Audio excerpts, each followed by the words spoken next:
Halo, kami dari kelompok 2 akan mempresentasikan hasil kerja kelompok kami, yaitu tentang Pancasila secara historis. Kelompok kami beranggotakan Kalista Putri Hermawanti, Gregoria Fanya Arli Nayupi, Yosia Saragi, dan Yosua Mario Hutama. Landasan historis. Bangsa Indonesia terbentuk melalui suatu proses sejarah yang cukup panjang, sejak zaman Kerajaan Kutai, Sriwijaya, Majapahit, sampai datangnya bangsa lain yang menjajah serta menguasai bangsa Indonesia. Berikut merupakan peninggalan Kerajaan Kutai, Kerajaan Sriwijaya, dan Kerajaan Majapahit. Secara historis, nilai-nilai Pancasila telah dimiliki dan dilaksanakan oleh bangsa Indonesia sejak dahulu kala.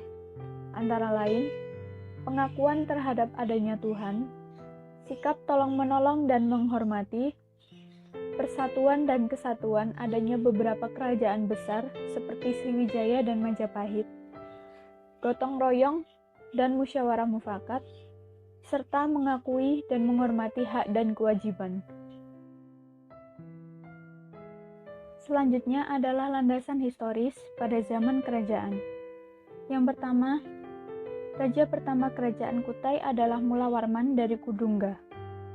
Yang kedua, peristiwa yang menunjukkan nilai sila ketiga, yaitu nilai persatuan dan kesatuan pada zaman kerajaan Majapahit, adalah peristiwa Sumpah Palapa.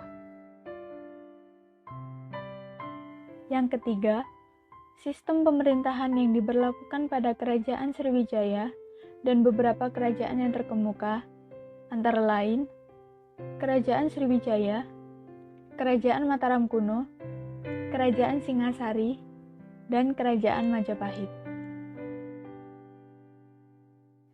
Yang keempat, di kerajaan-kerajaan yang berada di tanah Jawa sangat menghargai agama, biarpun di satu kerajaan ada berbagai agama. Lalu yang kelima, pada tahun 1628 hingga 1629, Sultan Agung ingin menguasai Batavia. Ia pun mengirim pasukan yang dipimpin oleh Bau Reksa dan dibantu oleh Adipati Ukur, serta Suro Agul-Agul. Tapi usaha itu gagal. Nilai yang terkandung dari perjuangan tersebut sesuai dengan sila kedua. Keenam, hakikat nilai Pancasila pada semboyan Bhinneka Tunggal Ika memiliki pengertian walaupun berbeda-beda namun tetap satu jua. Hal tersebut sudah mencangkup dan menjawab dari kelima sila yang ada pada Pancasila. Karena pada hakikatnya, Pancasila berfungsi sebagai pemersatu bangsa. 7. Pancasila sebagai landasan historis pendidikan Pancasila. Karena nilai-nilai Pancasila hidup dalam perjalanan sejarah bangsa Indonesia. Situasi gambaran umum masyarakat Nusantara Indonesia pra-Pancasila. Gambaran kehidupan suatu masyarakat dapat mencerminkan dan mempengaruhi pandangan hidup, pola pikir, dan tingkah laku dari masyarakat yang bersangkutan. Pancasila merupakan representasi dari pandangan hidup, pola pikir, dan tingkah laku bangsa Indonesia yang serba majemuk. Masyarakat Indonesia yang serba majemuk nampak dalam agama, etnis, geografis, bahasa, kebudayaan dan adat istiadat, serta sistem sosial, politik, pendidikan, ekonomi, dan lain-lain. Intinya Indonesia ini serba majemuk. Dan kemajemukan itu mewarnai pandangan hidup, pola pikir, pola tingkah laku. Hebatnya Pancasila mampu mempersatukan dan mengharmoniskan serba kemajemukan itu. Kemajemukan keanggotaan BPUPKI-PPKI. Pemerintah Jepang membentuk BPUPKI sebagai persiapan kemerdekaan Indonesia. BPUPKI dibentuk untuk mempresentasikan keadaan seluruh warga Nusantara pada saat itu dengan mempertimbangkan beberapa hal. Yang pertama adalah keragaman sistem pendidikan pada saat itu. Yang kedua agama. ketiga status sosial, keempat kesukuan, dan yang kelima asal, budaya, dan suku. Kemajemukan ideologi. Anggota BPUPKI yang anggotanya 66 orang itu dapat digolongkan dalam 3 ideologi besar. Yang pertama adalah Islamisme. Ideologi ini didukung terutama para ulama Islam seperti K.H. Wahid Hasyim, K.H.M. Mansur, dan lain-lain. Mereka memperjuangkan negara teokrasi Islam untuk Indonesia, yaitu negara yang berdasarkan agama atau syariah Islam. Yang kedua adalah nasionalisme. Ideologi ini didukung terutama tokoh pergerakan nasional yang mendapat pendidikan tinggi di Hindia Belanda seperti Soekarno, Muhammad Yamin, dan lain-lain. Mereka memperjuangkan negara nasional Indonesia. Ketiga, sekuler barat modern. Ideologi ini terutama didukung tokoh yang memperoleh pendidikan tinggi di Eropa seperti Muhammad Hatta, Supomo, dan lain-lain. Mereka memperjuangkan negara sekuler modern yang demokratis. Catatan pentingnya adalah pandangan ideologi seseorang menentukan orientasi hidup, kepentingan, dan tujuan hidup seseorang. Maka ketika dalam masyarakat ada beberapa ideologi yang berkembang, maka betapa sulitnya membentuk ideologi bersama. Perlu konsensus, perlu kompromi. 4. Tugas BPUPKI. BPUPKI dibentuk oleh pemerintah Jepang di Indonesia dengan tugas merancang 1. Dasar falsafah negara jika Indonesia merdeka. 2. Konstitusi Undang-Undang Dasar. 2. BPKI dibentuk oleh para tokoh BPUPKI seperti Soekarno, M. Hatta, dan lain-lain. Sebagai pengganti BPUPKI yang dianggap bernuansa Jepang, anggota BPUPKI dan BPKI sama, hanya berbeda nama. Tugasnya adalah mengesahkan hasil kerja BPUPKI. 1. Rancangan dasar falsafah negara yang berbentuk mukadimah yang berisi Pancasila. 2. Undang-undang dasar dan lain-lain. Catatan, 1. Yang mengikat warga bangsa adalah keputusan hukum, yang disahkan bukan rancangan. 2. Piagam Jakarta khususnya sila pertama direvisi menjelang sidang PPKI tanggal 18 Agustus 1945. 5. Tahapan perumusan Pancasila. Pancasila yang berlaku di Indonesia harus melalui beberapa tahapan, yaitu pertama, tahapan usulan perorangan yang terdiri dari 29 Mei 1945 Pancasila usulan Yamin dan ada usulan Supomo, serta 1 Juni 1945 Pancasila usulan Soekarno yang dikenal sebagai Hari Lahir Pancasila. 2. Tahap rancangan panitia.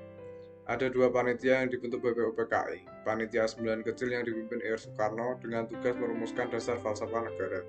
Panitia ini menghasilkan rancangan mukadimah negara, yang pada tanggal 22 Juni 1945 disetujui BPUPKI dengan nama Piagam Jakarta. Sedangkan panitia yang dipimpin oleh Dr. Supomo menghasilkan rancangan konstitusi negara, yaitu Undang-Undang Dasar. 3. Tahap pengesahan Pancasila sebagai dasar negara Indonesia oleh BPKI. Dalam sidangnya tanggal 14 Agustus 1945, PPKI sebagai Parlemen Sementara Indonesia mengesahkan rancangan mukadimah atau pembukaan Undang-Undang Dasar 1945. Yang berintikan Pancasila sebagai mukadimah negara Indonesia yang sah dan sebagai stat fundamental norm. Maka pembukaan Undang-Undang Dasar 1945 menjadi ketentuan hukum tertinggi di atas batang tubuh Undang-Undang Dasar 1945. Dengan demikian maka Pancasila yang sah berlaku, mengikat seluruh warga negara dan negara Indonesia, adalah Pancasila yang terdapat dalam pembukaan Undang-Undang Dasar 1945. Dimulai dari sidang pertama BPUPKI yang membahas bentuk negara Indonesia, yang lalu disepakati bentuk negara Indonesia ialah Negara Kesatuan Republik Indonesia (NKRI). Kemudian sidang dilanjutkan dengan membahas dan merumuskan dasar negara. Berikut ini isi dari sidang tersebut. Tanggal 29 Mei 1945, Mr. Muhammad Yamin dalam pidatonya mengajukan 5 asas atau dasar bagi negara Indonesia merdeka, yaitu 1. Peri kebangsaan, 2. Peri kemanusiaan, 3. Peri ketuhanan, 4. Peri kerakyatan, dan 5. Kesejahteraan rakyat. Sedangkan dalam usul tertulis, beliau mengajukan rumusan pembukaan Undang-Undang Dasar 1945 dengan dasar negara. 1. Ketuhanan yang Maha Esa, 2. Kebangsaan Persatuan Indonesia, 3. Rasa kemanusiaan yang adil dan beradab, 4. Kerakyatan yang dipimpin oleh hikmat, kejaksanaan dalam permusyawaratan perwakilan, dan 5. Keadilan sosial bagi seluruh rakyat Indonesia. Sidang tanggal 31 Mei 1945. Dr. Supomo berpidato mengemukakan gagasan mengenai rumusan 5 prinsip dasar negara Republik Indonesia yang beliau namakan Dasar Negara Indonesia Merdeka, yaitu 1. Persatuan, 2. Kekeluargaan, 3. Keseimbangan lahir batin, 4. Musyawarah, dan 5. Keadilan sosial. Tanggal 1 Juni 1945, Insinyur Soekarno dalam pidatonya mengajukan 5 asas sebagai dasar negara Indonesia yang akan dibentuk, yang berdasarkan bisikan salah seorang ahli bahasa diberinya nama Pancasila, yaitu 1. Nasionalisme atau kebangsaan Indonesia, 2. Internasionalisme atau perikemanusiaan, 3. Mufakat atau demokrasi, 4. Kesejahteraan sosial, 5. Ketuhanan yang berkebudayaan. Sehingga pada tahun 2017, tanggal 1 Juni resmi menjadi hari libur nasional untuk memperingati hari lahirnya Pancasila. 6. Pengesahan Pancasila sebagai dasar falsafah negara Indonesia. Dalam sidang tanggal 18 Agustus 1945 di Jakarta, PPKI mengesahkan 1. Pembukaan Undang-Undang Dasar 1945 yang berisi Pancasila disahkan sebagai pokok kaidah negara yang fundamental. Setelah Bung Hatta mendengarkan permintaan dari sejumlah daerah non-muslim, setuju menghapus 7 kata dengan kewajiban menjalankan syariah Islam bagi pemeluknya, menjadi ketuhanan yang Maha Esa. Ini merupakan rumusan kompromis antara kelompok Islamisme, nasionalis, dan sekular Barat modern. Kompromi ini dilanjutkan dalam rumusan pasal 29 ayat 1 dan 2 di Undang-Undang Dasar 1945. 2. Dan rancangan Undang-Undang Dasar 1945 disahkan menjadi Undang-Undang Dasar 1945 NKRI. Maka hanya Pancasila yang ada dalam pembukaan Undang-Undang Dasar 1945 yang sah berlaku, mengikat seluruh warga bangsa dan NKRI. 3. Memilih Insinyur Soekarno dan Dr. Andes Muhammad Hatta sebagai Presiden dan Wakil Presiden Indonesia. 4.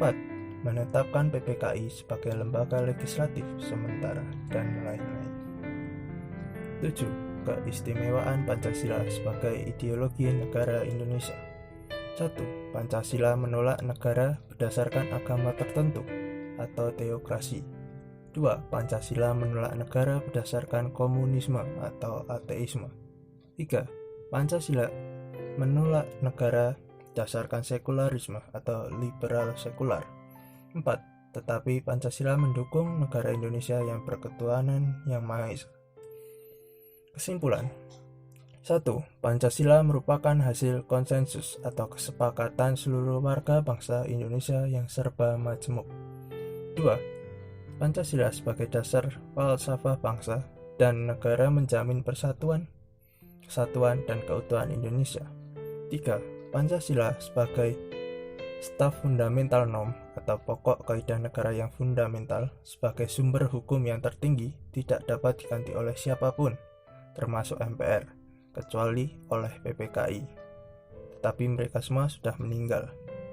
4. Pancasila sebagai ideologi negara paling mampu menjamin toleransi, keharmonisan, dan kerukunan di Indonesia yang serba majemuk karena bukan negara agama, bukan negara komunis, apalagi negara liberal.